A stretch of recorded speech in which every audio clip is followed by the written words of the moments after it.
Welcome back to Pastry Maestra. I'm Teresa and today I'm making soft caramels.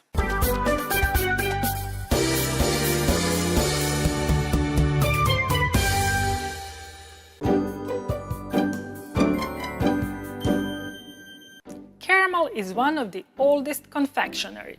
Its origin dates back to the 7th century, when the Arabs discovered cane sugar in Persia.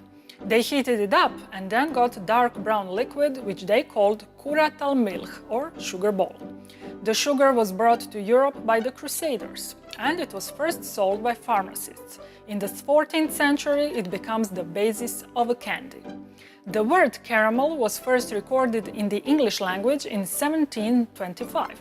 It is believed that the word comes from the Spanish caramelo, which did not refer to the chewy caramel candy we know today, but more likely to caramelized sugar. Until the end of the 19th century, sugar, a fundamental ingredient for making caramels, was not yet a common consumer product, and the cream was not used as such, but instead turned into butter. So one may presume that the cream caramel was not a widely obtainable sweet. The first written mention available to us is recorded in the Universal Dictionary of Practical Cooking, written by Swiss chef Joseph Favre in 1894. It offers several caramel recipes: coffee, cocoa, fruit, and cream. Once caramels were set, they were cut with a caramel cutter, a sort of a mesh made up of dozens of boxes, or with a fluted roll. Americans believe that soft caramel candy is an American invention. However, it isn't recorded who invented it or when it happened. By the mid-1800s, there were nearly 400 American candy manufacturers producing hard candies as well as caramels. So, the real inventor of soft caramels remains anonymous. Before we start, I have a couple of tips. If you don't have a candy thermometer, I strongly suggest that you get one.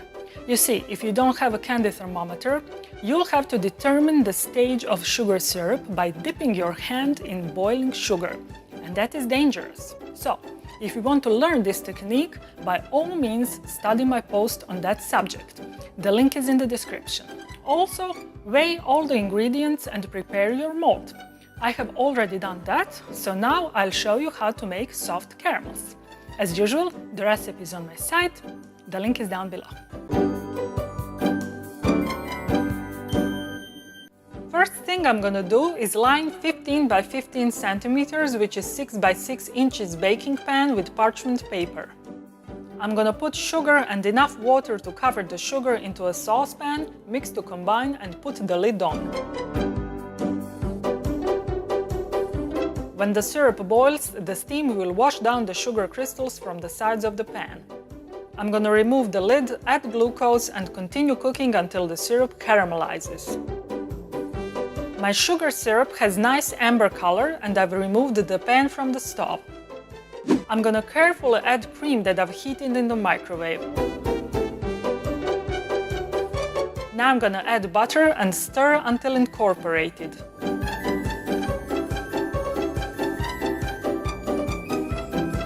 I've put my mixture back on the stove and now I'm gonna insert a probe of my digital candy thermometer inside and continue cooking.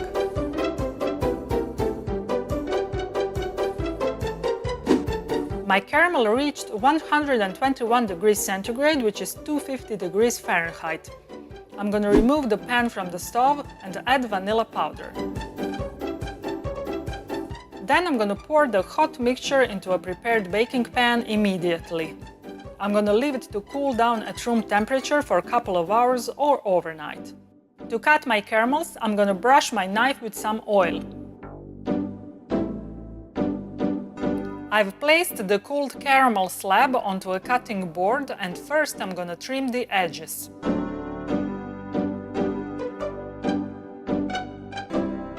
Then I'm gonna cut the slab into strips that are approximately 3 centimeters, which is about 1 inch wide. I didn't peel off the paper from the bottom of my caramel so it wouldn't stick to the cutting board. I'm gonna cut each strip into 3 pieces.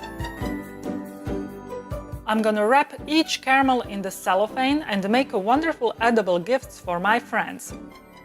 Naturally, the edges of the slab are not pretty enough to be gift wrapped, so I guess I'll have to eat those myself.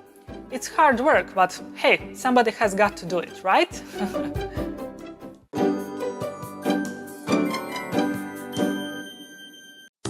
Oh baby, you are so sweet, so delicious and yummy, so good to eat.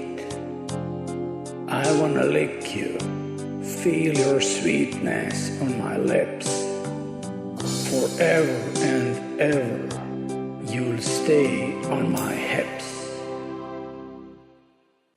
I'm Teresa. Thanks for watching my video. I hope you liked it. If you want to stay in touch, follow me on Facebook, Twitter and Instagram, and of course, visit my site, where you can find elaborate posts with lots of pictures, additional information and recipes that follow my every video. Also, on my site you can download my free 365 pages ebook The Pastry Chef and maybe buy me a macaron, if you think that I've earned it. Now, before you go, please hit the like button and subscribe to my YouTube channel. That really helps a lot. Finally, and this is the most important thing, don't forget to create sweetness every day, because sweetness is happiness. See you in my next video. Bye!